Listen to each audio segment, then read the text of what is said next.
লিঙ্গর নিচে যে বিচি দুইটা, ওই বিচি দুইটা কাটে ফেলছে। কিন্তু এতটুকু আবেদন আমার কাছে জানাই যে ছেলেটা এত ছেলে হিসাবে কোনো দাম নাই, জীবন তো লাইফটাই তো শেষ।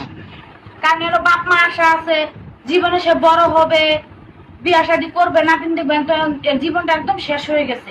মাদ্রাসা ছাত্র শরীফুল যে মাদ্রাসায় আলেম হওয়ার জন্য গিয়েছিল, কিন্তু দুর্ভাগ্যের বিষয় তার শিক্ষক একজন ইমাম, সে কিন্তু শরীফুলের যে অন্ডকোষ রয়েছে এই অন্ডকোষ দুটি কিন্তু রেখে দেয়। শরীফুল কিন্তু বর্তমানে নরসিংদী সদর হাসপাতালে ভর্তি আছে। এই সেই ইমাম জুবায়ের যাকে হাতে নাতে ধরা হয়েছে, সে কিন্তু বর্তমানে আইনের হেফাজতে রয়েছে। ঈদের বন্ধ দিচ্ছে, বন্ধ দেওয়ার পর বলতেছে আসো ঘুরে এসে।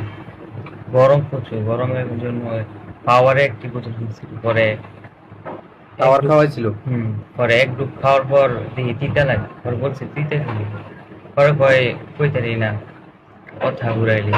কথা ঘুরানোর পর আমি যাওয়ার সময় আমার চোখ মুখ অন্ধকার হয়ে গেছে, মাথা ঘুরতেছে। পরে যে আত্মীয় বাড়ি নেওয়ার কথা ছিল, যাওয়ার পর ভাত দিচ্ছে, ভাত দেওয়ার পর এখনো না খাইছি। খাওয়ার পর আমি মানে একবারে অজ্ঞান হয়ে গেছি, আর কিছু বলতে পারি। পরে রাত্রে 3টার দিকে উঠে দেখি রক্তে ভরা। মার আশা ছিল যে আমি আলেম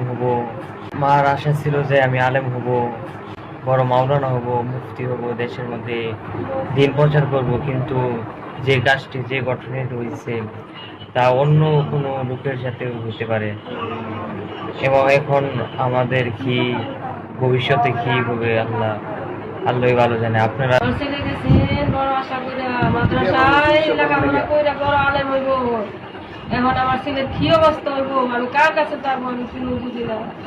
আমি যদি জবার কাছে বিচার চাই।